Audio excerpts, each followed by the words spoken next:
Quem é que gosta de tomar injeção? Quase ninguém, não é mesmo? Mas muitas vezes não tem jeito. E o melhor tratamento para algumas doenças é por meio de medicamentos injetáveis. No programa de hoje, vamos saber as indicações e cuidados que devemos ter antes de usar esse tipo de medicamento. E não perca as dicas dos quadros Bem-Estar e Farmacêutica em Ação. Tudo isso em instantes.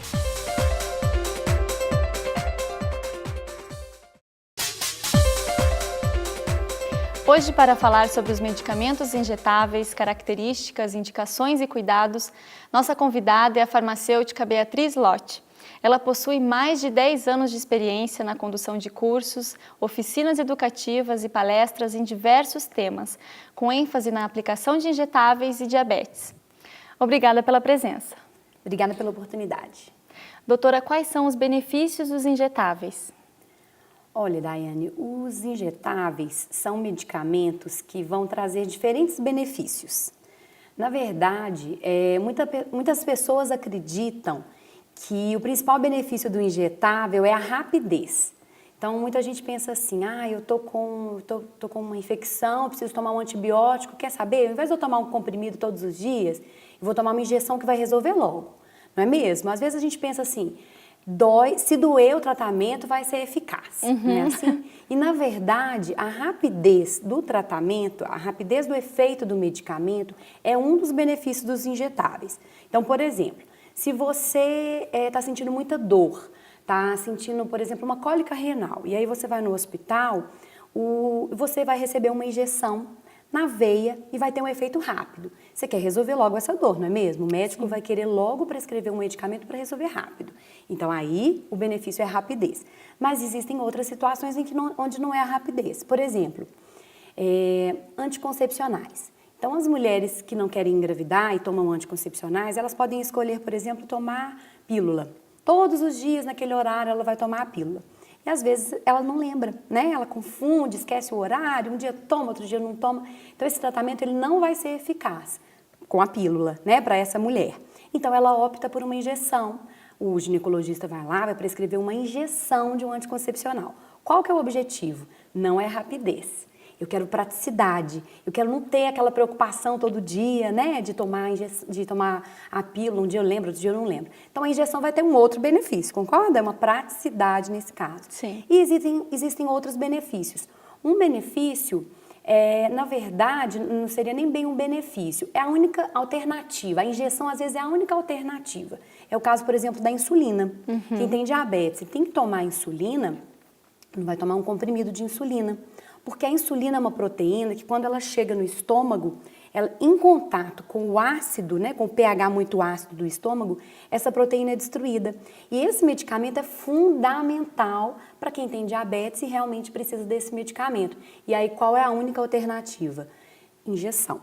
Então a insulina, quando ela é aplicada da forma injetável, que é a única alternativa que tem, né, pelo menos hoje com a tecnologia atual, é uma injeção. Certo. Então tem que se aplicar a injeção. Então, no caso, o benefício é a vida da pessoa, né? Nesse caso, o último do exemplo que eu dei. Então, eles têm uma eficácia maior? Na verdade, o injetável, assim como um comprimido, um xarope ou outra forma de se administrar o medicamento, vai ter a mesma eficácia. O que acontece é que, para cada situação, um tratamento vai ser necessário. Então, tem situação que tem que ser injetável, é o caso da insulina, por exemplo. Então, a insulina, sendo injetável, é a única alternativa e é eficaz. Quando eu tenho uma dor e vou para uma emergência de um hospital, eu preciso de um medicamento que vai tratar minha dor naquele momento, é eficaz. E é mais eficaz que um comprimido, né? Porque o comprimido não vai resolver aquela minha dor muito forte, tão rápido. Mas existem várias situações diversas, por exemplo, que você vai precisar de fazer uso de comprimidos durante 10, 15 dias, é o caso do antibiótico, e a injeção não é mais eficaz. Certo. Ou seja, o que é eficaz? O tratamento que for prescrito para o paciente, o tratamento que for prescrito para você. Tá certo. E existem diferentes tipos de injeções e formas de administrá-las. Quais as principais? Olha, as injeções elas podem ser administradas através de várias vias. Tem a via endovenosa, onde o medicamento é aplicado diretamente na corrente sanguínea, na veia. Existe um outro tipo de injeção, que é muito comum em farmácias, que é a intramuscular, onde o medicamento é aplicado diretamente no músculo. E existe a aplicação subcutânea, que é aplicada numa camada que fica abaixo da pele, é o caso da insulina, por exemplo. No caso do intramuscular, um exemplo é o anticoncepcional que eu falei. E existe uma outra via mais rara, que é a intradérmica, que é usada em situações bem específicas, que seria uma injeção na pele. Ok. Nós sabemos que muitas pessoas têm receio de usar medicamentos injetáveis.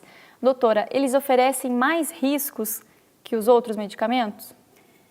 Olha, as injeções, por elas serem um tratamento, né, uma forma de administrar o medicamento de uma forma invasiva, onde você tem uma agulha que vai atravessar a pele, vai atingir um tecido profundo, ela oferece mais riscos, sim. Mas ela vai oferecer que tipo de risco? Quando ela for aplicada de forma inadequada, quando o profissional que a aplica não tem treinamento suficiente, não tem conhecimento técnico para fazer da forma correta, ou se você faz a aplicação sem ter uma estrutura adequada, assim existem riscos. No geral, as injeções, elas são prescritas, ou seja, elas são definidas para serem usadas em casos muito mais específicos. A gente usa muito mais, por exemplo, a via oral, que são os comprimidos, por exemplo, do que as injeções. Mas existem situações específicas, como aquelas que eu citei, onde é injeção mesmo, não tem jeito. E o farmacêutico, ele pode aplicar injeções em farmácias? Pode. As farmácias podem oferecer esse tipo de serviço, o farmacêutico pode fazer aplicação desde 1973. Existe uma lei, né, que foi publicada em 73, que regulamenta, né, as diversas questões relacionadas ao funcionamento da farmácia. Essa legislação, ela já colocava que a farmácia poderia oferecer o serviço e sim, até hoje continua valendo. A farmácia é um estabelecimento de saúde onde esse procedimento, né, que é a aplicação de injeção, pode ser oferecido. Vacinas também são injeções, né, doutora? Elas podem também ser administradas nas farmácias? Sim. As vacinas também são injeções, podem ser administradas e recentemente foi publicada uma legislação, uma resolução do Conselho Federal de Farmácia, enfatizando, né, que as vacinas podem ser administradas na farmácia. É uma forma, né, a farmácia poder oferecer essa aplicação de vacina é uma forma de facilitar o acesso, não é? Então, as pessoas que precisam de fazer o uso de uma vacina, precisam se imunizar, né, através da vacina, elas vão ter mais estabelecimentos, né, uma oferta maior de estabelecimentos a partir da hora que as farmácias oferecem esse procedimento de aplicação de vacinas. Falta ainda a publicação de uma legislação atual, né, hoje, nesse momento ainda falta, para regulamentar a questão da estrutura da farmácia e de outros parâmetros para a farmácia poder oferecer a aplicação de vacinas. E alguns estados já estão mais adiantados e já tem uma legislação própria onde já se está, então, fazendo as vacinas nas farmácias. Ok, então farmácia é estabelecimento de saúde, sim, e você pode sempre contar com um farmacêutico. No próximo bloco, vamos saber quando o tratamento com medicamentos injetáveis é indicado. Agora, fique com as dicas do quadro Bem-Estar.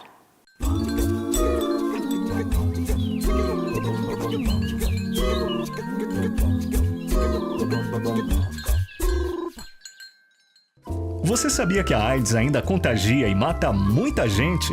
A contaminação entre jovens até 24 anos aumentou mais de 40% em 11 anos. A melhor maneira de evitar a doença é a prevenção. Não compartilhe seringas e, principalmente, use sempre a camisinha. Ela é a sua maior aliada contra o HIV e outras doenças sexualmente transmissíveis.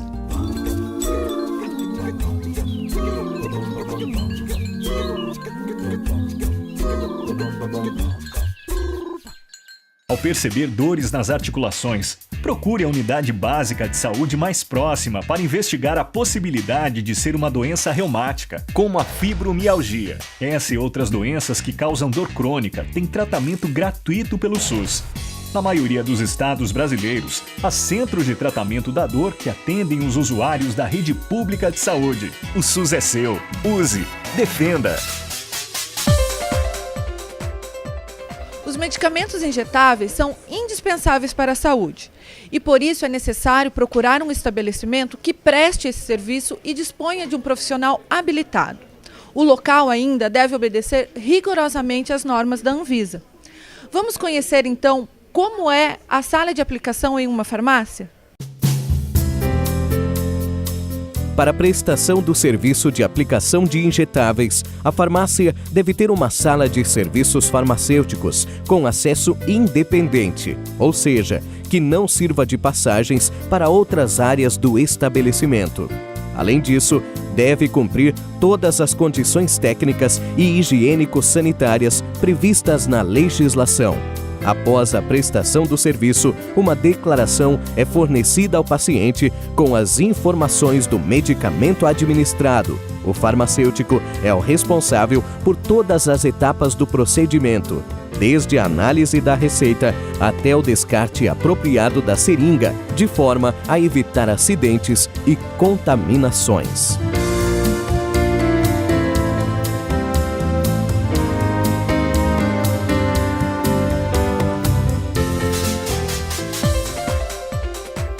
Voltamos e o programa de hoje é sobre medicamentos injetáveis.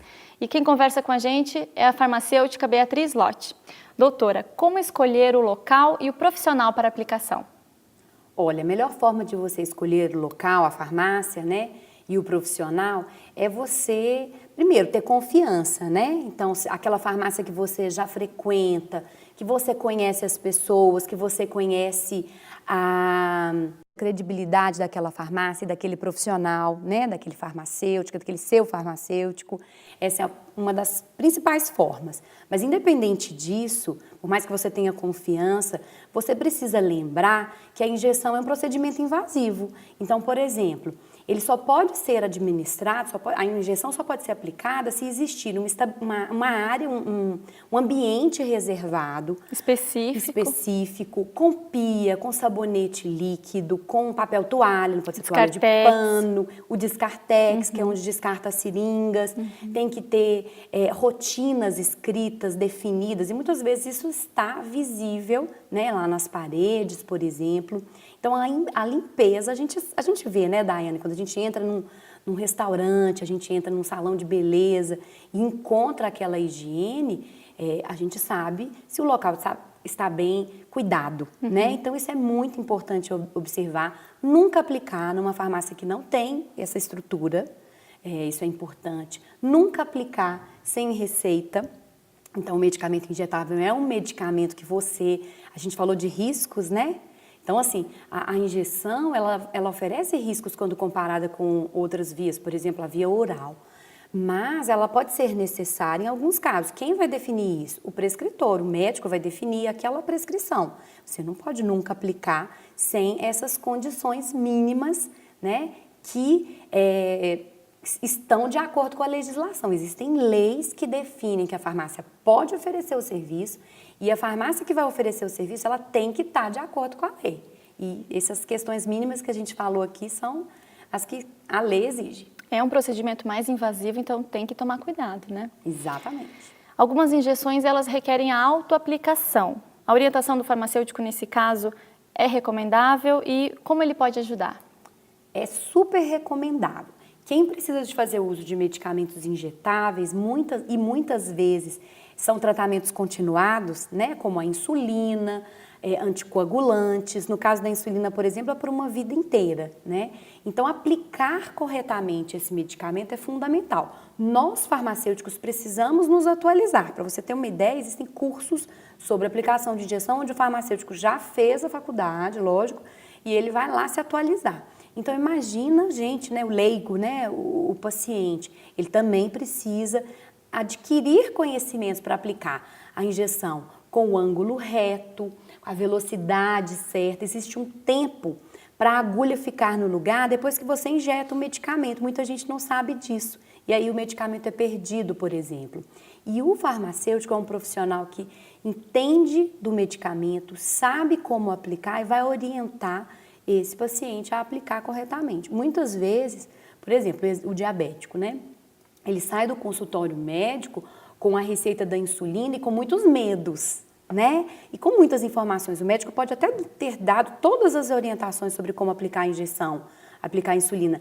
Mas, quando ele chega em casa, ele esquece de um detalhe e outro, né? Por exemplo, o rodízio é um assunto muito importante. Toda vez que são feitas muitas injeções, e a insulina é um caso desses, o paciente deve sempre fazer, o paciente ou familiar, né? Deve sempre fazer rodízio dos locais, evitar repetição, né?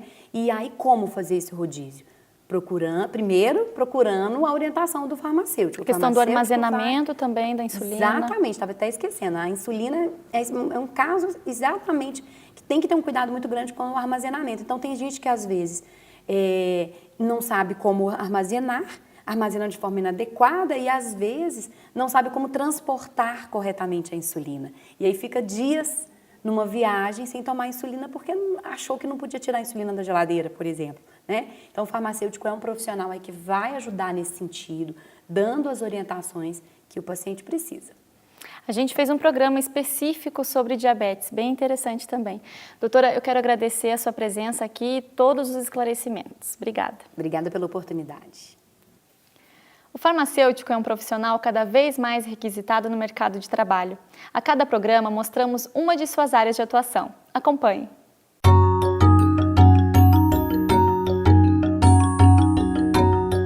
O farmacêutico que atua em vigilância sanitária, ele faz toda uma atividade em termos de inspeção ou registros burocráticos na questão de serviços e produtos. Pode fazer inspeção de indústrias, de farmácias, de comércios, de área de alimentos, indústria de saneantes, indústria de cosméticos, indústrias de medicamentos, distribuidoras de saneantes, distribuidoras de medicamentos, distribuidoras de alimentos, atacadistas, uma série de outros serviços de saúde, outras atividades também, são aquelas questões de caráter de coleta de material para analisar a questão da qualidade deles. A coleta de alimentos, a coleta de produtos, saneantes, cosméticos, medicamentos, para verificar a qualidade. Ele vai verificar a condição sanitária, se o estabelecimento tem projeto aprovado, se ele está regularizado junto à vigilância, ele vai verificar a condição adequada do que tem de serviço registrado naquele estabelecimento e se todos os serviços que estão registrados estão de maneira a condição sanitária adequada. A grande diferença realmente dessa atividade da vigilância é não haver rotina, né? Você sempre tem um fato novo que está ocorrendo a nível nacional ou às vezes a nível local. Esse é o grande diferencial da vigilância. Você realmente faz a prevenção, você está prevenindo, protegendo a população, que é o grande diferencial, que é o grande prazer que eu sinto em trabalhar nessa área da vigilância sanitária.